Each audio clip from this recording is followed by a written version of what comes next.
Hello, everyone. Welcome. My name is Daniel. I'm one of the sales support trainers here at Briggs Stratton Energy Solutions. Today, we're going to be talking about the future of solar batteries in the grid, NEM 3.0. With me today is Nathan Heston. Welcome, Nathan. Thank you, Daniel, and hello, welcome everyone. Thank you for joining us. Couple housekeeping items before we get started. This is a NABCEP accredited course, so we will be issuing NABCEP continuing education credits. At the end of the presentation, we will have our email pop up. Please email us with your full name, spell it out for us so we're sure to get it correct on your certificate, and we'll go ahead and issue those credits. So with that, let's go ahead and get started. Couple of upcoming events. Which one are you more looking forward to, Nathan? I know both are fun. Intersolar is going to be fun, and I'm going to go to Battle of the Bands this year, so I'm looking forward to Intersolar. But I just love the NABCEP conference just because I learn so much every time I go there. So probably most looking forward to the NABCEP conference, where I'll be talking about generator integration. I'll be running a course on that, and I'll be attending a bunch of other courses myself. So how about you? I'm definitely looking forward to Intersolar. Again, like you mentioned, NABCEP is a great learning opportunity. If anybody is attending either of these, please let us know. We'll make sure we have a special gift for you when you come visit our booth. If you need a free pass for Intersolar, there is a QR code on the screen right now. You can scan that QR code and get a free expo pass to Intersolar. And I believe we're also having a bowling party, I heard. So if you come by the booth, I'll be sure to get you a ticket for that as well. Well, let's go get into it. Sorry about that. Let me get back. NEM 3.0 is the topic for today. I think this is a great looking picture. I wish this was my house. What we're seeing on the left there is a stack of our 6.6 stacking batteries, just under 20 kilowatt hours, and that's paired with the Solar 15K, right? We know it's the 15K because the power button is on the side.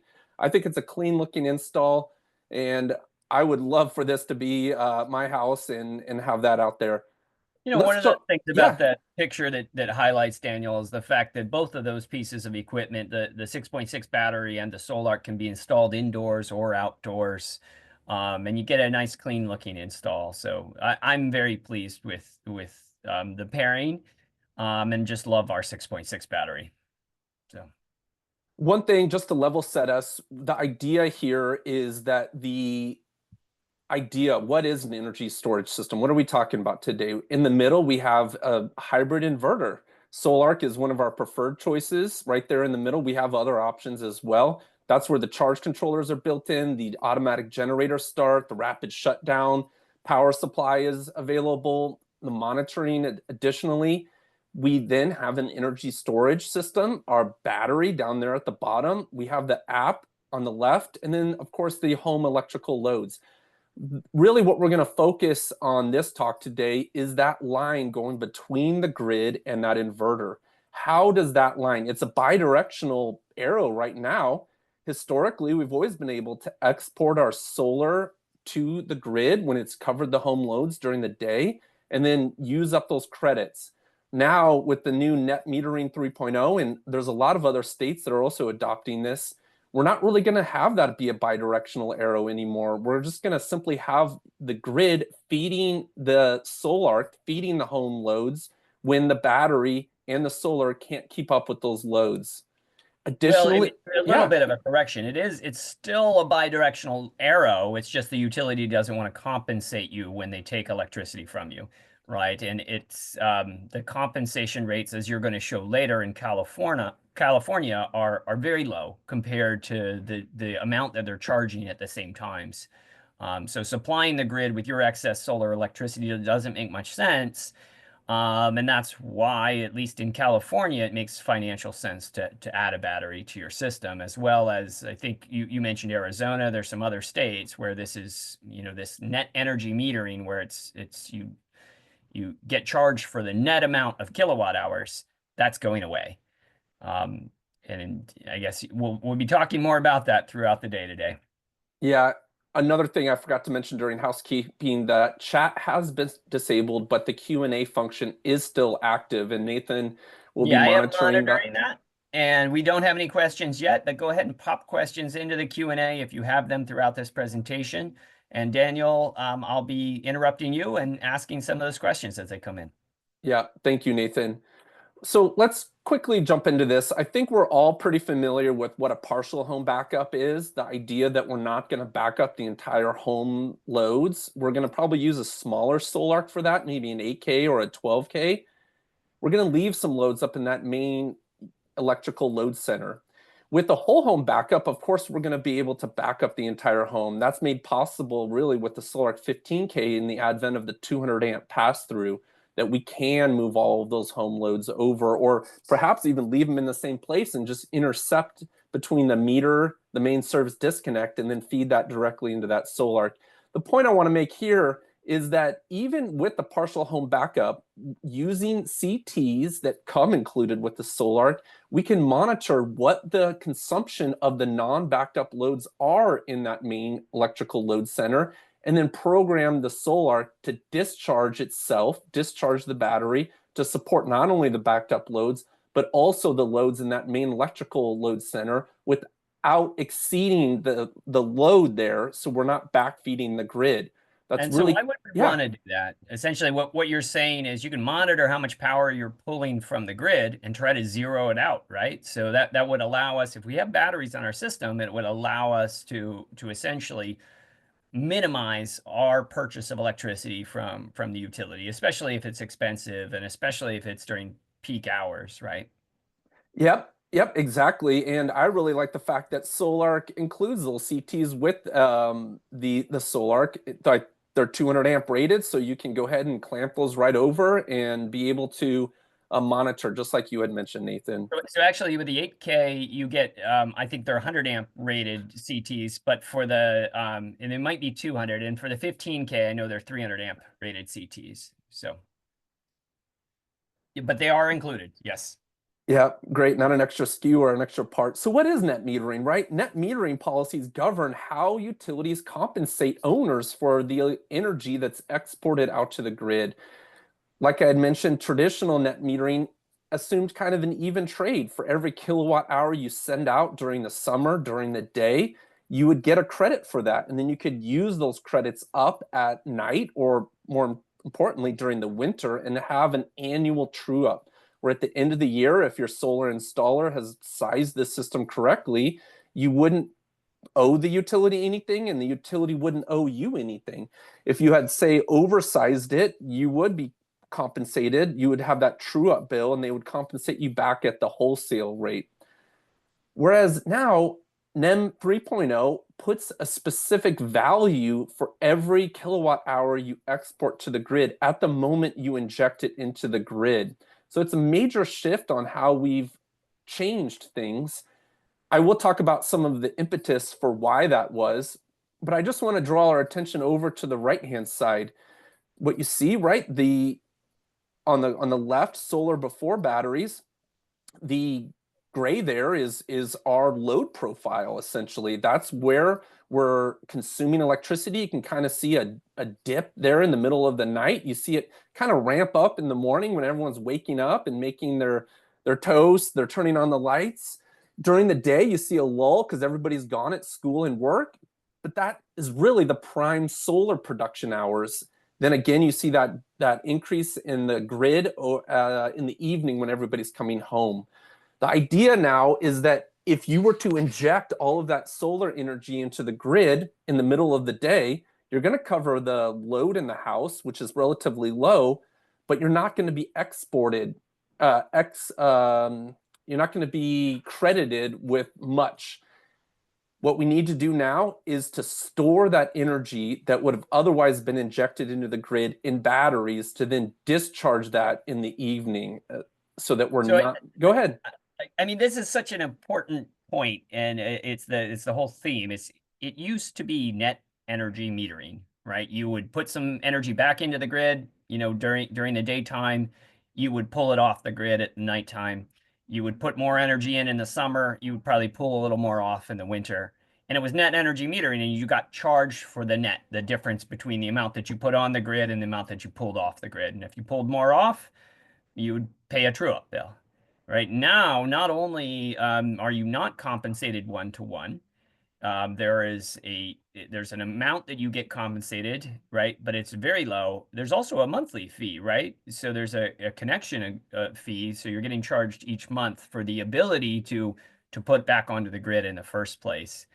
Um, so it's quite a change in California. So the incentive, the payoff period for solar only systems doesn't really exist now. They don't pay for themselves now. But to your point, if you add a battery, you can choose when you send that electricity back to the grid, if you do so at all. Um, or you can do self-consumption, so you can charge those batteries up during the day and discharge them at night, and try to buy less from the grid so that you're not, you're not incurring those costs. So it's That I think that was key big what you utility. said there, Nathan, is having energy storage, having battery storage allows control of Yes. when you're going to use that energy. And that's kind of what this slide is talking to here a little bit. Additionally, with time of use rates, you're now going to be paying even more for that energy that you're consuming from the grid here. So no solar, no batteries, right? You're paying 100% of that bill.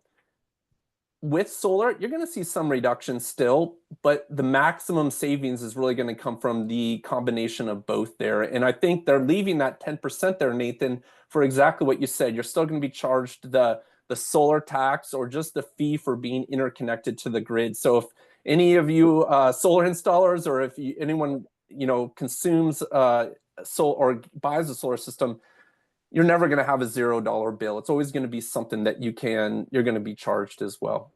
And it's also worth thinking about the amount that you save when you add solar. So if you add just a grid-tied solar-only system, um, if you use a lot of electricity at the time your solar is producing, right, during the day, then you might save a significant amount by adding a solar-only system without batteries. However, the majority of people leave their homes, um, have a low consumption during the daytime, and historically, it's been factory production ramping up demand on the grid during the day, and homeowners kind of ramping up the demand on the grid during the evening when the factories are going down. And what factories have, what utilities have wanted is kind of that even amount of power being produced so that they can run their systems constantly, daytime and nighttime.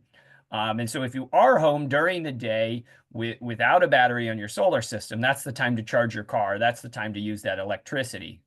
Yeah, and we'll talk a little bit about that, Nathan. Using load control, I think, is going to play an important role in maximizing your savings. But you made a great point too, Nathan, is that maybe you're retired, maybe you are at home during the day and you go to sleep at 6 p.m. That's what I hope to do when I'm retired. That you're not really going to meet that same consumption profile that a typical, maybe younger family would see. Net metering 1.0. 95. That's a long time ago, right, Nathan? In 30 years, we've Yep. been thinking about this and doing that. Really, that was a very favorable interconnection policy to help drive the growth of the solar industry in the state. We addressed a few things in 2013 with NEM 2.0, but really it was kind of just kicking the can down the road. It was basically the same as before. You did have to pay those 9 non-bypassable charges. That's that flat fee that you always see there. And everybody got sent over to that mandatory time of use when you went solar as well. You can see on the right, that's net energy metering, where we already mentioned it, for you get that one-to-one as you send energy back to the grid. We've now moved into net billing tariff, where now you don't get that one-to-one energy. You're going to be compensated, credited at a predetermined rate the moment you inject energy back into the grid. We got a slide coming up here in a second that shows just how little that can be compensated at. So when we're talking to homeowners, we're explaining this. Really, we need to not talk about payback anymore, although you can still see a payback on these systems. We're really going to also make sure we focus on resiliency. What can it look like to keep your home lights on when the energy in the neighborhood has gone out? So why did things change? Well, if you listen to a lot of the utilities, they'll say that the amount of renewable solar that's gone onto the grid has increased over time. And it's pretty incredible how much it's gone over time. what that is happening is leading to this kind of duck curve. And what I should do, Nathan, is put a little outline of a duck over this so we can visualize it. But what's happened over the years is during the day in summer in California, there are so many people that have gone solar that the price of electricity has essentially gone negative. We have more power than we know what to do with it. And what they're saying, the utilities are saying, is that that's not fair for the people that haven't gone solar. We're having to run these peaker plants at night, run them idle during the day. That's causing us to raise the price of electricity for other people. There is another side of the story, and I did include both sides, right? There's a link there to a story that's saying it's costing people without solar $8.5 billion to not have solar that are paying for other people. If you read carefully in that article, then there's this this competing article, or the other side of the story article linked down at the bottom. The Public Accountability Office, the way they came up with that large figure is they're making some assumptions. One of them is they're assuming that electricity that isn't being consumed from solar consumers should be counted as a cost to all the other consumers. I like to think of it this way. If I have a garden in my backyard and I'm growing cucumbers and carrots, should that cost of those fruits and vegetables that I grow in my backyard be then applied to the supermarket, the rate, the price that people pay? That's not really a fair comparison. If anything, we need more generation, not less, to meet the growing electrification demands that we see with heat pumps, with the electrification of our transportation industry as well. No solar payback really is equally no solar plus battery. There's a lot of installers that are going out of business in California because they're seeing a less demand for solar, which then equates to less battery installs as well. I believe it's at odds of our decarbonization strategies. They also, you tend to think about the poor grandmas or the poor people that can't afford solar. That's not entirely true, and it explains it a little bit more in this article that you do see the opportunity for lower income people started to adopt solar just when they changed these net metering policies, which then really took away the impetus for a lot of people to go solar as well. The numbers have changed very significantly over the years, Daniel. I was doing research on this topic about 20 years ago now when I was doing my PhD in solar, and I was looking at the costs of solar. And yeah, back then I might agree that the poor homeowner couldn't afford to put solar systems on their house. Since then, the cost of electricity has dropped by about 300%, right? It's now something on the order of 25 to 30 cents a kilowatt when you're buying a solar panel. And I would argue that the reason why we're getting so many customers producing their own electricity is we can produce it cheaper than the utility can produce it and distribute it to us. And that's the big change, right? So I don't buy that argument that solar systems are only for the wealthy. It just doesn't seem to stack up to the costs and the reality of putting a solar system in. So absolutely, I've been following these arguments just like you have, and I do think that California, it used to be maybe the needle was swung a little bit too much towards the homeowner in terms of incentives, but it's swung way back the other direction now. And the only way you can really take advantage and pay for your system, the value of your system, is if you are adding a battery to your system and you're buying less from the utility. And another argument the utility uses is that we have to maintain the power lines. And if you have solar on your roof and it's sunny and you inject energy into the grid, it's not flowing across their high power transmission lines all around the state. Really, what it's doing is flowing from your house to your neighbor's. To your neighbor's house. So that necessarily isn't one of the biggest arguments there as well. I do understand that there needs to be some cost charged to maintain the infrastructure as well, but not necessarily the amount of value that they're prescribing to that as well. Other states, I'm afraid, are going to look at what we're doing in California before they've reached that solar saturation duck curve, which is then going to cause the utilities to then stifle this growth of renewables in their industry. We need a balanced approach, not a solar cliff. Take a look at that article. Everybody's going to get a link to this slide deck with all of these links available, as well as the recording as well.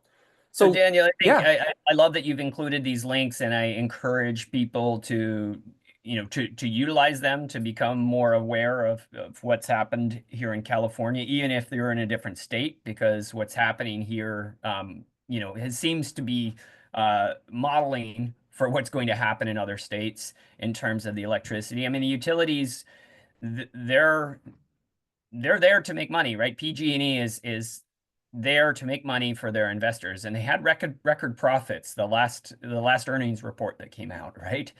Um, but I also want to point out there's a book. It's pretty old. It's almost a decade old, but there's a lot that happens in government regulation of the utilities as well. So electric utility providers are essentially a government regulated monopoly. And this book called The Grid, if you haven't read it, I highly encourage you to read it. It's a really good read, and it also makes you understand some of the things that have happened in California and around the country with wind generation and the changes to laws regarding feedback into the grid, etc., which were predecessors to this NEM 3.0. You know, you government involvement in this as well. Like there are government policies that influence this, and so that's why it's so important to get involved in organizations like CALSA, right? And others around the local jurisdictions where people live and work. the government agency that does control California's utilities is called the CPUC, right? The California Public Utilities Commission. And this is where I got this chart that you see here. This just talks a little bit about how things have changed over the course of some of these net metering policies. Up top, right, is basically the import rate. What this did in NEM 2.0 is, like I mentioned before, is force everybody onto time of use rates. This new net billing tariff is putting everybody onto the electric only time of use rates. Really, the on-site use of generated electricity, right? The idea that you could self-consume the solar power in your home during the day, you can still do that as well. The credits, though, that you're exporting would, under 1 and 2, were that same price that you paid to import it. But now what we're doing is basically saying it's the price that the utilities would have otherwise had to buy that energy on the wholesale market as well. Non-bypassable charges, that's the idea. That solar tax, that's still there as well. Interconnection fees pretty much stayed the same, right, from 2 to 3.0, or the net billing tariff. Down at the bottom, the true-up period. This is key, though. What we're now doing is, instead of an annual true-up, you're going to have a monthly true-up, which in some ways I kind of like. I would always get homeowners that would look at their true-up bills that kind of came throughout the year, and they'd always get worried, especially if I put solar on their house in October or November, and they would see the negative, negative, negative. And I would say, look, wait until the end of summer when you're starting to balance out a little bit. At your annual true-up, you're going to see hopefully, if I've done my job right, you're going to see a net zero. Right now, though, it is on the net billing, and then you will still have that annual true-up, though, at the end of that year. One So thing Daniel, yeah. that's a great point. And the farther north you are, obviously it depends on the direction that your arrays face. But just to give customers, or installers here a typical idea, I generally see about 40% of the production in terms of kilowatt hours during a winter month than I do compared to a summer month. And that has to do with the orientation of the panels, the sun being lower in the sky, as well as just the big one, of course, is much shorter days, right? So in the Yep. wintertime around winter solstice, you've got very short days here in January. But as those days start to grow, you've got a lot more time. The sun's higher in the sky, so you're getting more power over a longer period of time in the summer. And these are things that we don't account for. And so if you're truly trying to do complete self-consumption, you want to size for those winter months, as you often say in your talks. And we don't mention it here, Nathan, but there are going to be very powerful tools like Open Solar, like Aurora Solar, that can model that. And they've been right on this with being able to import all of the different compensation rate structures into their programs. They've done a great job of starting to model what this is going to look like. And I'd say Um, stay tuned on that because we do, Briggs and Stratton is a sponsor of Open Solar, and we'll have a talk on Open Solar here in the next month or so. So please stay tuned for that. We'll send that out once we get that scheduled. Another, lastly on this slide, is now you kind of have the ability that if you say you're going to buy an electric car, if you say you're going to have an heat pump, you can now oversize that system by about 50%. This, I think, is a new slide I just pulled off of LinkedIn here, and this is just this is solar only. And Nathan, I think this is for a building. My house, certainly doesn't consume 100 kilowatts at any moment. I'm probably more closer to 2 or 3, which probably would just be a little blip on this. But we're kind of seeing the That baseline. being said, Daniel, Yeah, I do think some of these all electric homes in Texas, Louisiana, where they have electric heat, they have air conditioners running. I do think some of them can probably hit that. 100 kilowatts is 400 amps. That's a lot of power. yeah, Um, dual 200 amp services I see. yep. The gray line, right? That's the baseline kilowatts. That's what you otherwise would have just paid for the electricity here. And then with the solar, it's kind of in that orange. I think the takeaway here on this slide here is that during midday, when you would inject that energy into the grid, they're basically worthless. Yes, you're going to have grid energy avoided during the day, but that's when the energy is the cheapest. Yep. The point here is that when the sun sets and time of use kicks in, remember I just mentioned earlier, everybody's forced onto it. That's when electricity is the most expensive, and that's when the sun sets. So you're really going to be paying the most there. Nathan, you had mentioned it. If you care about this and you want to make a difference, please consider joining California Solar and Storage Association. It's a great organization. It's not that much money, especially if you're a nonprofit or an individual. Even for a company, they base the membership rates on the size of your company. There's a QR code there to join. One of the great things that they have is a lot of resources on their website. They have a members only page available. But additionally, what I really like is they have a solar permitting hotline. If you're standing out there with an inspector that's calling you out on something that maybe they can't find in the code book, but they're calling it out on you anyway, you can call this hotline number. There's experts there will get on the phone with you as well.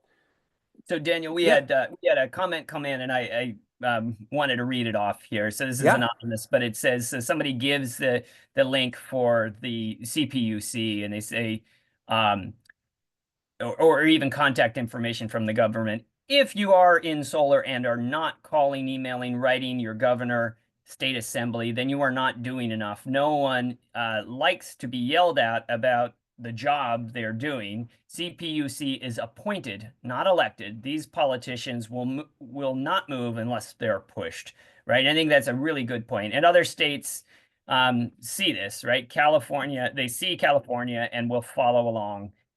BET, right? And so then we've got one more comment that comes in from Howard. He says, is all of your analysis based solely on kilowatt hour energy charges?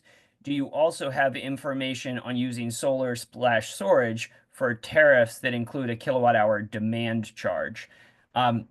So I think I don't think we've done a whole lot of analysis, and I'm not sure if you're referring to just that previous slide that Daniel had. So Daniel, if you want to go back up to that on the building that was there.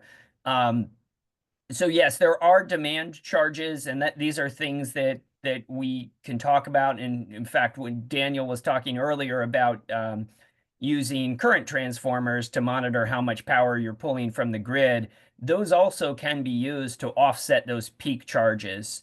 So those kind of those peak demand charges can be very substantial for some of our customers. So we get a lot of farmers that will want to be electrifying things like chicken coops, etc., for exceeding certain kilowatt hour limitations or kilowatt limitations. Yeah, it's mainly commercial is where this is seen. And absolutely, we can program these systems to do that. Yeah, so great comment, Howard. Thank you. what we're looking, and additionally, that previous comment was great too. California Solar and Storage Association also holds a solar lobby day where we all go out to Sacramento. If anybody has attended that, please let us know in the Q&A. And We go Daniel, I out think there you've and we gone the lobby. last 2 years in a row, right? Yeah, it's an amazing opportunity to go sit there with your state assembly members and your Senate representatives to lobby them and explain. They love to see a person sitting in their office saying, look, my job is on the line. My installer jobs are on the line. We need to think about this carefully before you just make these decisions. So But Daniel, I want yeah, to I want to point out, I mean, you mentioned CALSA here, but I also want to point out just looking at this chart, right? yep. This is the amount of money in cents per kilowatt hour, I guess in dollars with that decimal point there, that you're getting paid back for electricity that you export to the grid. And, pointing out here, some of those red areas of the curve, so that you're going to start exporting to the grid your excess solar electricity around 8, 9 a.m. in the morning, right? Ending around that 17th hour of the day, around 5 p.m., something like that, depending on the time of year. Look at those rates, right? We're looking at, I mean, there are times where it's less than 1 cent per kilowatt hour. And, Daniel, you just looked at your electricity rate. I know that my shop rate is at 55 cents during the summertime, during peak times, and it's To something like, import, yeah, to buy, to buy from the grid. And export rates, at those same times are 10 times less. We're looking at 4 cents, 1 cent. Even if you look there on the 16th hour of the day, we have 1/10 of a cent per kilowatt hour sold back to the grid at 4 p.m., right? So these numbers are extremely small. Now there are a couple of green ones there. What could you do to help get some money back for your system? what we could do is Solarc has a pretty robust time of use capabilities. And the time of use chart that you kind of see there on the right can not only be programmed to support maybe the home loads for certain time of use rates, but we can also program it to be able to discharge to the grid as long as we've charged those batteries with renewables. So what you're seeing here on the right is a way to program. Now, Nathan, you had pointed out maybe, some of those green didn't start till 7 p.m. It's easy to change this here. You can either change it on the screen or with the app as well. Well, what we're going to do is we're going to have a kind of an empty battery in the morning. We're going to charge it up during the day. We're then going to discharge the battery very quickly, right? We see 15,000 watts on that column there between those peak compensation times. So we're going to inject as much as we can back onto the grid from our battery to then build up all that credit and make as much money, much credit as we can, then to use at other times during the year, during the month as well. So And you it's really powerful. go up one slide so it can just highlight those 2 times. So if we do look in August and September, there are a couple of times where you can make, above 50 cents per kilowatt hour. And in September, by discharging on looks like the 18th and the 19th and the 20th hours during the day, right? So that's 7 and 8 p.m. You can get up to $3, right? So there are not a lot of times that you would want to discharge to the grid. But if you set up your batteries, as Daniel said, with that time of use, and you've got maybe a 40 kilowatt hour system, you could probably sell back 35 kilowatt hours, make $100 on a single day doing that. So I A plan. single hour, yeah, single Yep. day, yeah. Right. So I do plan to utilize that once I get mine set up in my home. I Um, think the bottleneck there would be the capability of the solar to just how quickly can it discharge the battery at 15,000 watts there. right, exactly. So The anyway, that's what Daniel was showing. So there are just a few times where you can make a good amount back per kilowatt hour discharged into the grid. And those have to do with in California that the consumption of air conditioning during that time right before people are going to sleep at the end of the day. And so discharging at those times by go ahead and go to the next slide. By using that time of use. So you see that it's programmed here to start selling back to the grid at 15 kilowatts at between 6 and 8 p.m. Um, and so that's what Daniel was showing here. You can program to do that. You could start to pay for your system. You could have a very lucrative September if you play the game right. It should be noted that that chart that we showed previous on that previous slide is from 2023. These And it's change changing. every Yeah. year, so let's make sure we keep that in mind when we look. One way to do And this, you can there's get an updated chart by joining CALSA and going to the members only section where they have this information. exactly. Thank you, Nathan. A couple other strategies here is we can also optimize the system by maybe changing the direction of the photovoltaic system. I've always put solar on the south-facing roof on my customers' homes, but now maybe there's an opportunity to put solar modules on the west-facing roof. The idea here is that we can shift the consumption curve, and we'll talk about that here in a minute, but what we're trying to do is shift the production curve to better align with the consumption curve. And if we shift our solar modules to the west-facing roof, we're going to produce solar energy longer into the day, and that'll help coincide with that expensive time of use rates. Aurora Solar's done a great job here. There's an article down there at the bottom. You can take a look and get a deeper dive. The idea is that if you're sending back to the grid, you're not getting much, but if we can self-consume during those peak time of use rates, it's worth more, even though we're not going to overall be producing more energy. South-facing, we know it's going to produce the most, but we want it to produce the most during the most expensive times is the idea.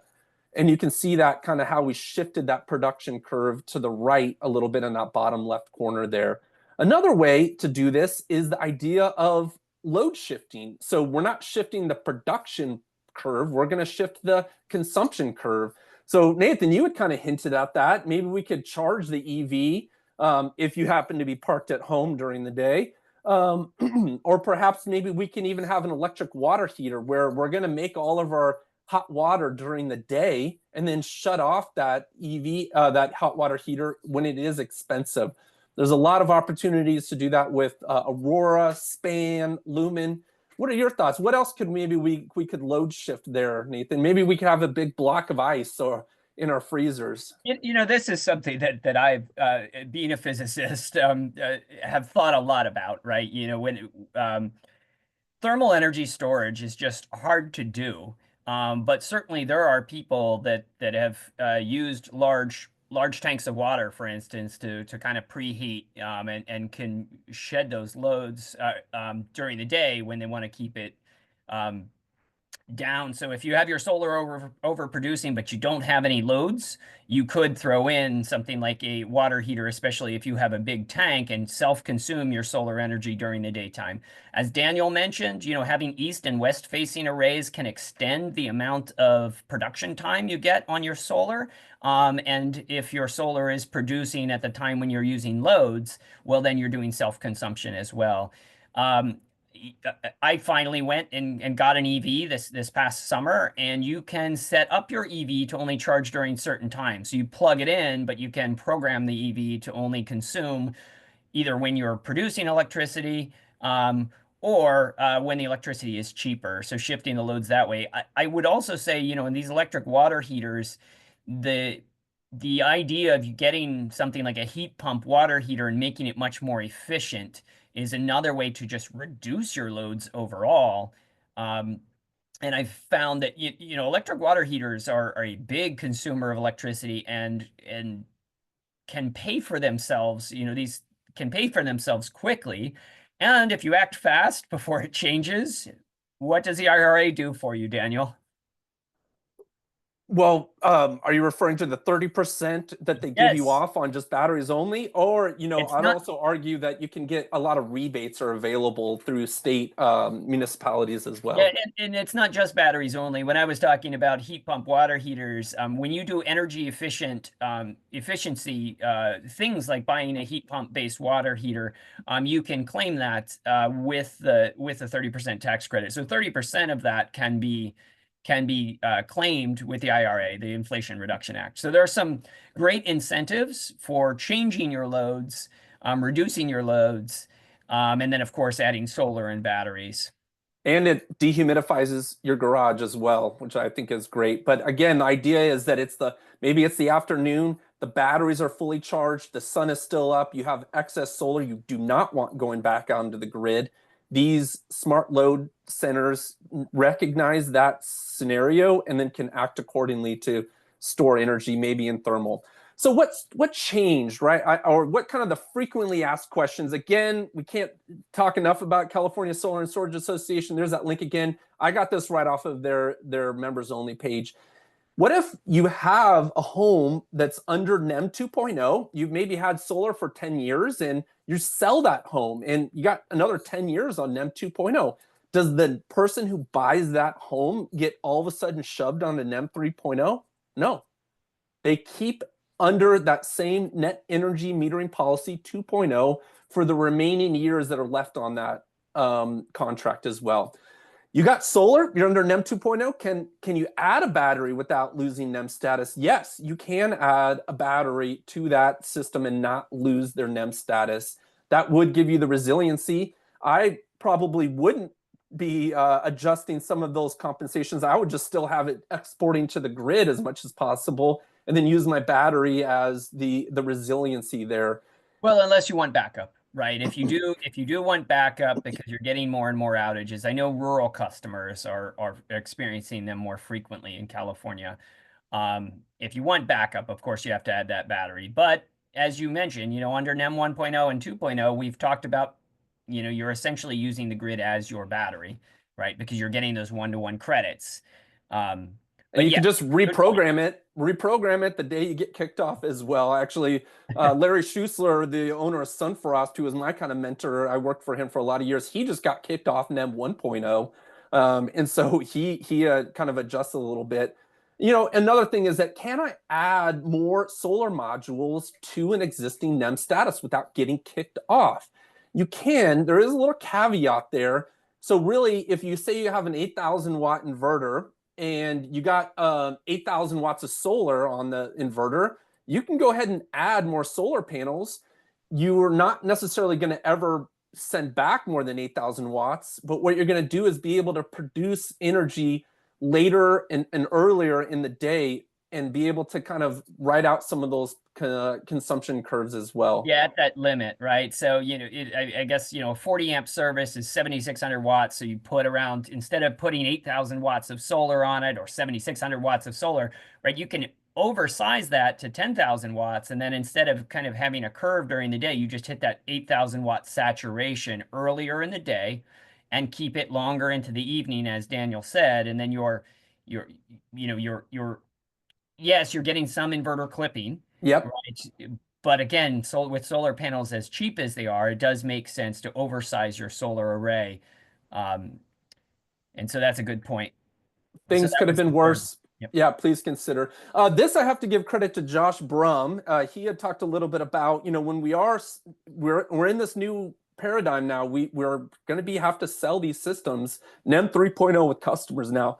Again, there's lots of great tools, Aurora, Open Solar, and Josh kind of broke it down like this. You got a customer, really all they want to see is the best return on their money. They don't really have a lot of outages. They perhaps live in the city. They're going to kind of fall into bucket number one.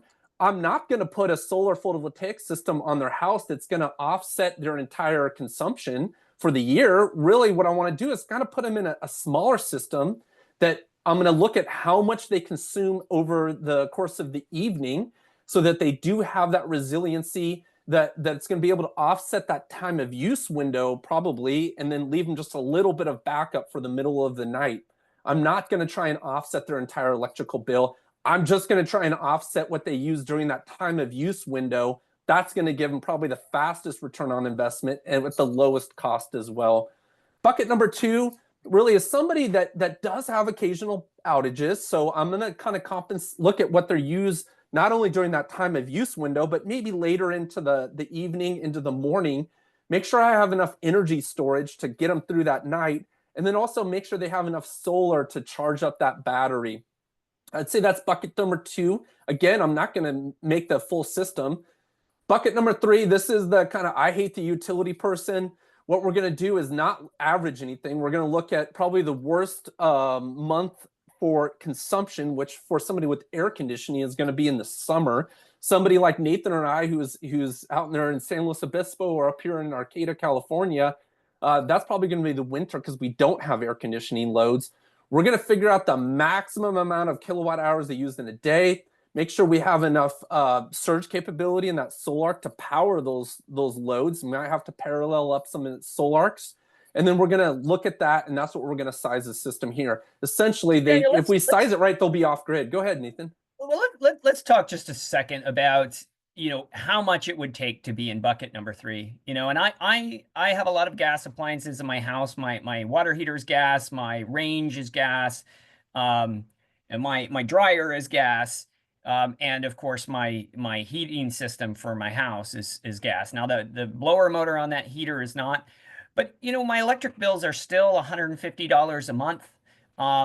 It would probably cost me about $15,000 to put in a battery, an inverter, and solar system. The payback period there is what I'm getting at. So being at bucket number 3, maybe even I go to $20,000, but I'm already spending almost $2,000 a month, right? And A year. a year, sorry. Yeah, already spending $2,000 a year. You could do, many customers want to be more like bucket number 2. They'll start out at bucket number 3, like me, saying, "Oh, I hate the utility. I don't want to pay, that $200 in the winter, that 100 plus in the summer." And that return on investment is there with batteries, right? And then you can, in months like September, you might be able to take advantage of that interconnection agreement to reduce those electric bills, and kind of cover that interconnection agreement.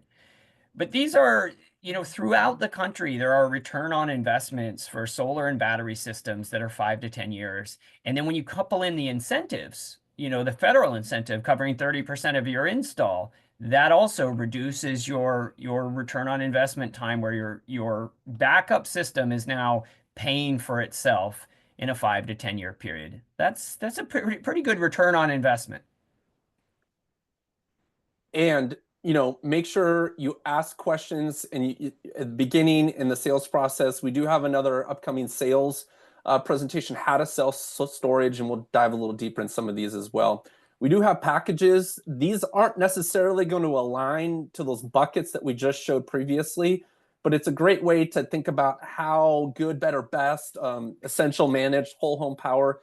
Of course, you can always add battery modules to these systems. Additionally, you can also add inverters to meet some of that So Daniel, back on demand. the previous slide, I Yeah. would say probably the most common package that we're seeing going right now is that whole home power package, where you have a 20 kilowatt hour stack of batteries, a SolarC 15K inverter, and you've got that energy track gateway to keep track of your production. But actually, probably the most common, or the second to most common system that we're seeing installed right now is 2 of those battery stacks with a SolarC 15K.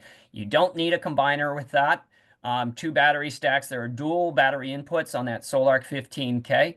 And that is that whole home package for almost everyone, right? Now, yes, you are limited to 12 kilowatts from battery only, but the average customer, right? The average customer in the US is running about 1.2 kilowatts on a 24-hour average. They probably peak somewhere about 4 or 5, unless they have a big air conditioner. And in most cases, if you put a soft start on that air conditioner, a SolarC 15K will cover most houses in the US for a whole home backup. So that's probably our most common backup system, is seeing that single stack with a 15K, and the second to most common is a 2 stacks of batteries with a 15K. Yeah, and you got 40 kilowatt hours of storage. You put 10,000 watts of solar on the roof. You could charge that bank in 4 hours, not accounting for some losses there. You got 5,000 watts of solar, right? You could do that in 8 hours, which is a perfect solar day. Yep. Kind of the takeaway before we kind of close out here is, those NEM 1.0, those NEM 2.0s really helped build the state's solar infrastructure. We're one of the largest in the country. It's not going to play a factor anymore, but that doesn't really have to spell an end of what's happening in California. By pairing solar with storage and load control, we mentioned that a little bit, homeowners and businesses, can see the return even under NEM 3.0. And that was a great also comment earlier about peak shaving as well.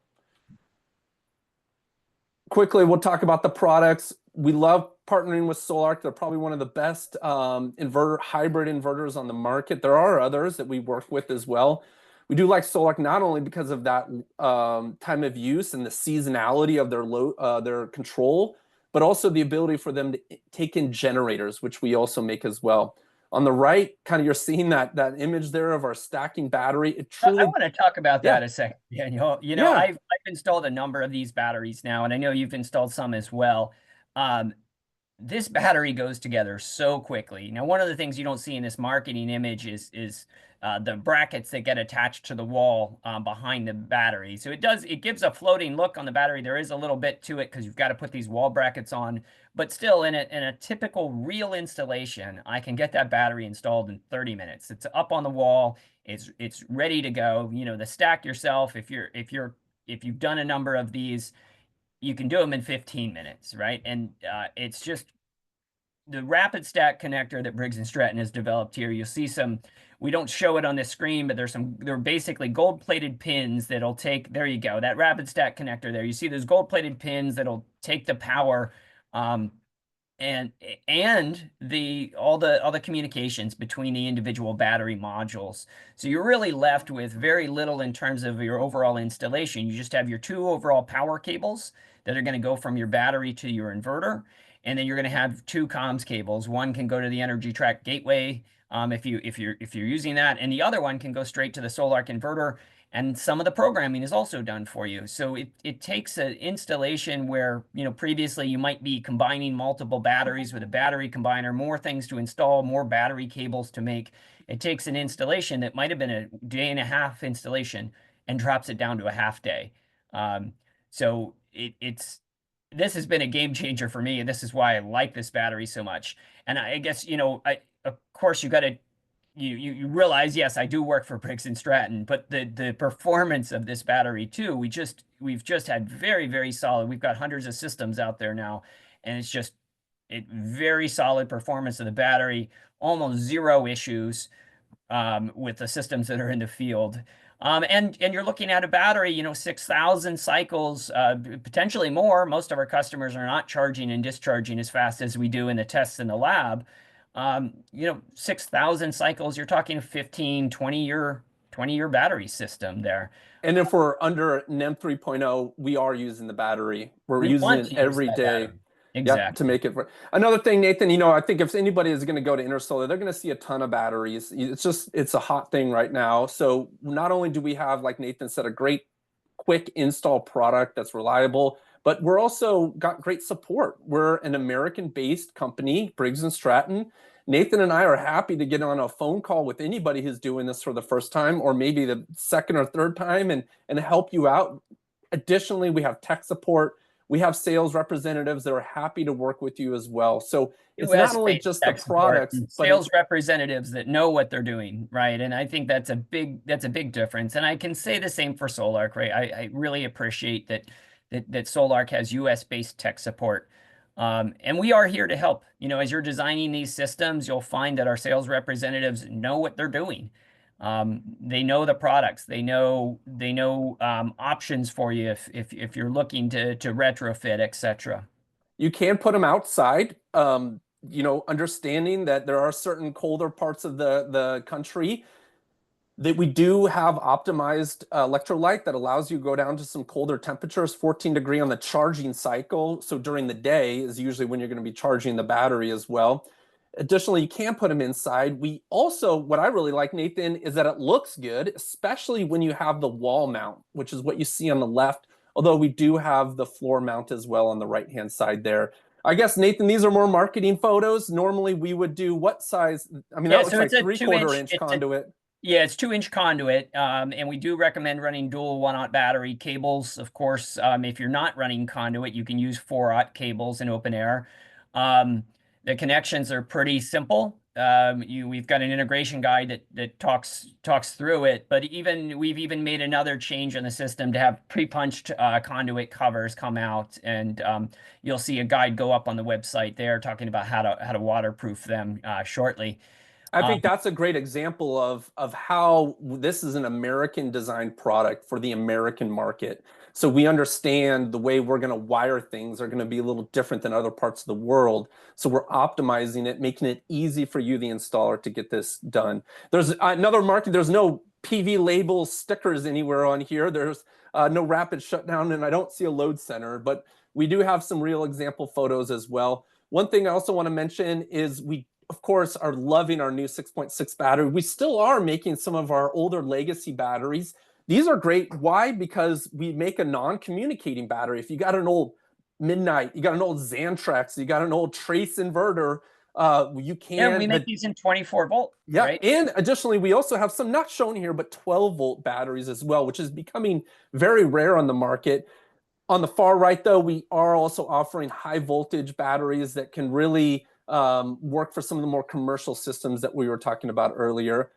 Nathan, you had mentioned it earlier. We make it easy. You don't need combiners when we do that two stack. Why? Yep. Because we have the dual battery inputs on that SolarArc 15 on the left. If you are doing the 4-aught, we do have those forks that allow you to then pull in the 4-aught and feed both of those 200 amp battery breakers, so the solar can use all 275 of that discharge capability. Yeah, and what you see on that screen there, Daniel, those are the two most common packages I was talking about. And I'm probably going to go with, I've got our training wall at my shop. I'm probably going to go with two of these battery stacks and a SolarArc 15K on the installation of my house that I'm planning to do this year as well. As mentioned earlier, we do make generators. These are air-cooled generators on the left. They either operate on propane or natural gas. If you are doing natural gas, we have what's known as something as NG Max, where a lot of generators are going to derate when they run on natural gas. We've done some things optimizing the ignition timing. I believe we advanced the ignition timing. The intake exhaust manifolds have been optimized so that if you are running, it's available on the 18 or the 22. If you are going to be running on natural gas, you're going to get 18,000 out of it, 22,000 out of those models respectively. We do also warranty these for what it's known as non-emergency use. So if you got an off-grid home that has an existing solar plus storage system, this generator is warranted for that use. On the right are liquid-cooled generators, much larger systems. And then additionally, we do have generators. Nathan, we had done a talk, I believe last week, where we talk about how we can bring a generator into a SolarArc 15K on the grid port, which allows us to pull in a lot more generator power than we'd otherwise be able to do on the gen port as well. Yeah, you're limited at 80 amps of continuous power, and I realize we're about out of time here on the gen port on the SolarArc 15K. And so if you include one of our transfer switches, as you saw on that previous screen, you can also do some load management as well. You can use the SolarArc to do load shedding through that gen port, and so there are a lot of options that are available to you. So if you have questions about that, feel free to ask us. So Daniel, we're up on time, I know, and I want to leave just a minute for questions. I mentioned we're an American company, but we truly have a global footprint. So we have that resources all around the world as well. If anybody is on this call that is installing our products, please consider joining our IQ Installer program. We're going to give you $100 back for every battery you install going forward for all of 2025. We'll probably extend that into 26. If you're somebody that has not installed our battery yet, we'll give you $1,000 on your first install. There's a QR code there. Again, everybody is going to get links to this as well. If you're here for NABCEP credits will be issued. Please email energy storage training at basco.com, energy storage training at Briggs and Stratton Company. That's what BASCO stands for. We'll go ahead and issue you your NABCEP credits. So Nathan, Daniel, thank you. Yeah, any questions? I realize we probably sound like a sales team as we're delivering some of this information, partly because I'm so pleased with our new product. I'm waxing about how much I like it.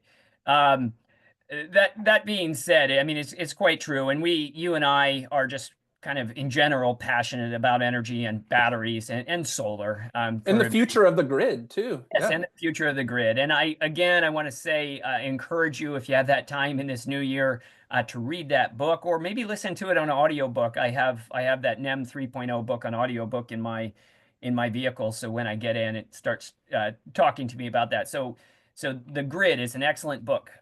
Conrad says, how big of a generator can a Solarc 15K take? Competitor can only handle smaller generators, but not say a 22K generator for amperage. So I can address this question if you like. So the 80 amp continuous, so there's a 100 amp port on that Solarc that's protected by a 100 amp fuse, but it's 80 amps of continuous power, which is 19.2 kilowatts. However, if you use a transfer switch, you could bring in up to 48 kilowatts. You have 200 amps of power if you bring it in through the utility port. So that's what Daniel was alluding to a little bit earlier. If you want to learn more about that, I'll be doing a generator integration talk coming up. So look for that webinar. Conrad also says, do you know the battery chemistry of the Vista plant that just had the Moss Landing fire? I'm pretty sure those were LG Chem cells, and I think those were all NMC cells. I am not certain of that, though, so double check me.